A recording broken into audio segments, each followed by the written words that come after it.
Désormais ermite à Nazareth, Charles de Foucauld vit cette vie de retirement, de solitude, de travail qu'il a tant envié au Seigneur, cette dernière place qu'il désirait.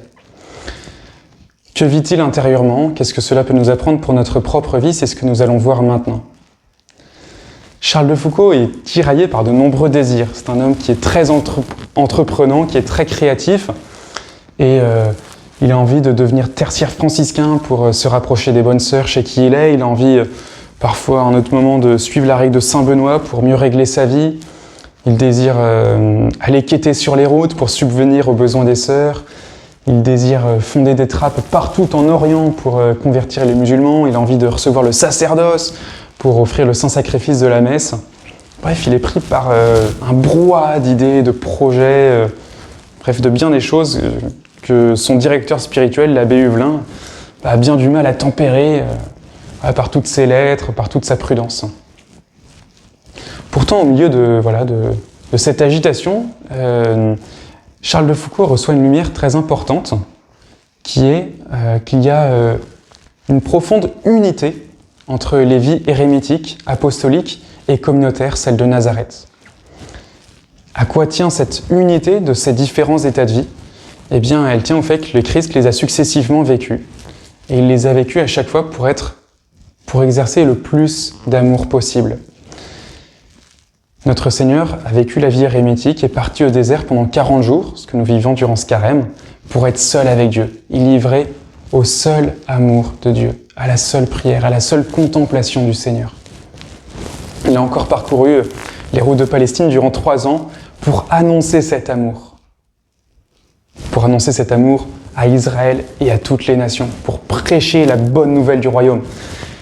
Et surtout, il a vécu durant 30 ans à Nazareth, dans la Sainte Famille, cette vie de travail, cette vie de silence, cette vie de renoncement à soi, pour être livré à la charité fraternelle. Qu'est-ce que cette lumière intérieure, qu'est-ce que cette vie spirituelle de Charles de Foucauld nous apprend pour notre propre vie? Eh bien, tout d'abord, que ce qui compte le plus, le critère ultime du choix de notre vocation ou du choix de nos actes de chaque jour, c'est l'amour. C'est très consolant de constater qu'à cette époque de sa vie, Charles de Foucauld est peut-être une des périodes les plus pitoyables qui soit. Parce qu'il a été un grand aristocrate, il a été un chef de guerre valeureux, il a été un explorateur reconnu. Et là, il est un moine qui a quitté son ordre, qui est jardinier au service d'un couvent de bonnes sœurs. Et pourtant, Dieu lui fait comprendre quelle sera l'essence de sa vocation, vivre la vie de Nazareth. Ce qui compte, ce n'est pas le succès des œuvres extérieures, ce n'est même pas le sentiment intérieur de quiétude, de confort. Non, ce qui compte aux yeux du Seigneur, c'est que nous puissions l'aimer le plus possible. Ce qui compte, c'est que nous puissions l'aimer le plus possible.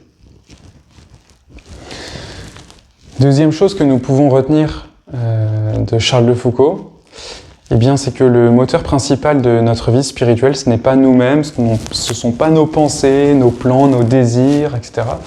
Non, c'est l'Esprit Saint. C'est l'Esprit Saint qui nous montre où aller. C'est l'Esprit Saint qui façonne le cœur de Charles de Foucauld, alors que, il est au plus profond du marasme, pour lui montrer quelle sera sa vocation, devenir Charles de Jésus, frère de Jésus, appelé à vivre cette vie de Nazareth en terre étrangère, en terre musulmane, pour porter le Christ. Donc nous-mêmes, ayons à cœur de demander à l'Esprit Saint de l'aide pour notre vie de chaque jour, spécialement par cette belle prière du Veni Sancte Spiritus, où nous lui demandons de comprendre et d'aimer ce qui est bien, et de nous réjouir de ces divines consolations. Enfin, Charles de Foucauld a bien sûr recours à l'Esprit Saint pour guider sa vie, mais il a aussi recours à des médiations humaines. Je parlais de l'abbé Huvelin, son directeur spirituel. Eh bien, chacun de ses désirs, chacun de ses choix, il les soumet à quelqu'un d'expérience. Eh bien, nous-mêmes, où en sommes-nous de la direction de notre âme? Est-ce que nous avons un directeur spirituel qui nous connaisse, qui sache nous guider dans les choix importants que nous avons à faire, spécialement si nous avons une vocation à discerner? Ou au moins est-ce que nous avons un confesseur régulier qui connaisse notre âme, puis qui sache nous orienter, qui sache y voir clair un peu dans tout ce qui peut agiter notre intérieur.